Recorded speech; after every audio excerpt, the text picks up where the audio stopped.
Welcome to 21st Sports. Week 2 is underway, and we're talking the Tampa Bay Buccaneers at the Arizona Cardinals as they played this game September 18, 2016, and it was just a dominant performance by the Cardinals. They intercepted Winston 4 times.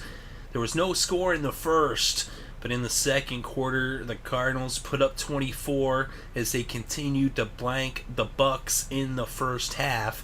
In that second quarter, the scoring started with Carson Palmer hitting Larry Fitzgerald for a 4-yard touchdown pass that made it 7-0. Chandler Catanzaro added a 22-yard field goal to make it 10-0. Palmer then threw a second touchdown of the game, this one to Michael Floyd, a 1-yard touchdown pass, and it was 17-0. That was with a minute 30 left in the first half, and then with less than half a minute left before halftime, he threw his third touchdown pass of the first half. Carson Palmer hit Jaron Brown for a 51-yard touchdown, and it was 24-0 at the half. So then in the third quarter, the Bucs finally got on the board. Jameis Winston hit Mike Evans for a 19-yard touchdown. That made it 24-7. Then Chandler Catanzaro got the Cards back on the board with a 40-yard field goal to make it 27-20 as they extended their lead to 20.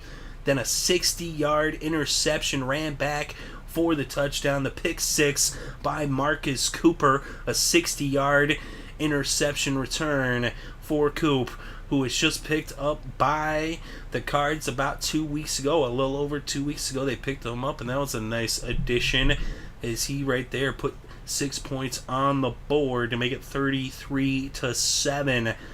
Carson Palmer ended up sitting for the fourth quarter as they had quite the huge lead, and they would extend that lead with a 3-yard touchdown run by Chris Johnson early in the fourth to make it 40-7, and that would end up being the final score as the Cards dominate with their defense and their offense. It's very dominant play by the Cards on both sides of the ball, forcing 5 turnovers while not turning the ball over on their end.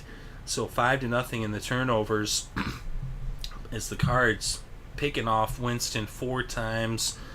Carson Palmer 18-31, 308 yards and 3 touchdowns, all 3 touchdowns in the first half. He sat the fourth quarter.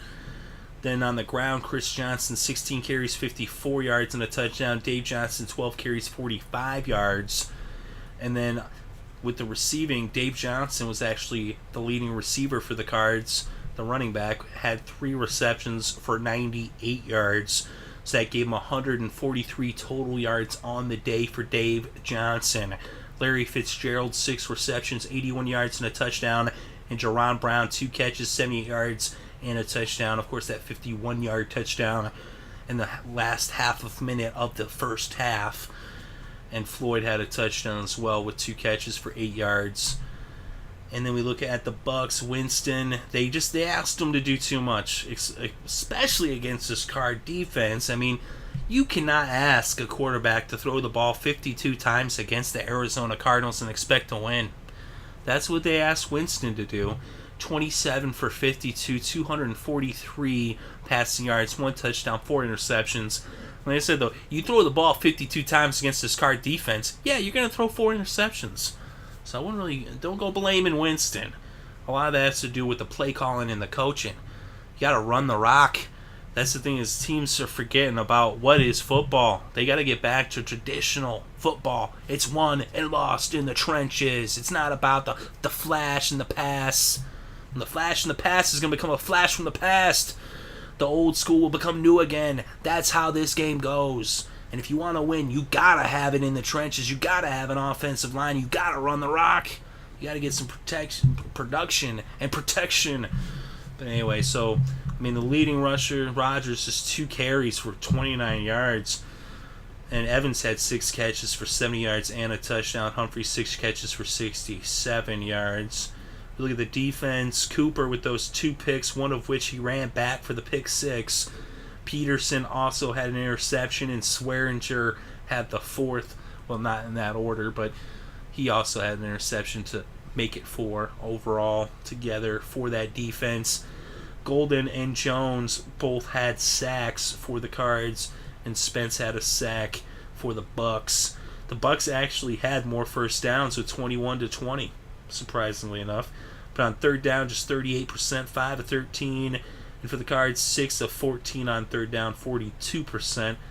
Of course, they said the game was so out of reach. Palmer was sitting in the fourth. The total net yards, 416 to 306 in favor of the Cards. Seeing on the ground, the Bucs actually averaged more yards per rushing play, but they only ran the ball 21 times, but they averaged 4 yards per rushing play versus just 3.5 for the Cards. And they only ran it 29 times, which actually is a pretty decent amount of times. 21 even is not so bad, but when you consider how many times they threw the ball, well, then it is kind of bad. We look at the penalties in this game, not a lot. 5 against the Bucs, 39 yards. 3 against the Cards for 30 yards. There was the 1 fumble for the Buccaneers, which made it 5 turnovers with those 4 interceptions. And you look at the red zone, 1 for 1 for Tampa. At least when they got in the red zone, they did score. Of course, that was later on. But then you look at the red zone for the Cards, 3 for 5, 60%. And the time of possession actually was in favor of the Bucs, 30 minutes, 57 seconds versus 29 minutes and 3 seconds. A lot of that, though, had to do with the Cards just jumping out to such a big lead early on, as they were just in total control, especially 24-0 at halftime. But yeah, the Cards looking really good. They're looking the way that we expect them to look. They're one of the toughest teams in the NFL and in the NFC. And the Bucs, as you see in this game, they still, they gotta still make some improvements. They do have some pieces in place, and I think Jameis Winston has a bright career ahead of him. It's only his second year in the league, but you can't ask him to do that much and expect to win. And you can't put the blame on his shoulders when he has that many turnovers when you're asking him to throw the ball 52 times against one of the better secondaries in football. But let me know what you think in the comments section below. Definitely interested to read your thoughts and opinions. Which plays and performances stuck out to you? Thank you very much for listening. It is greatly appreciated. I hope you're having a good day and had a great weekend and enjoyed all the sports.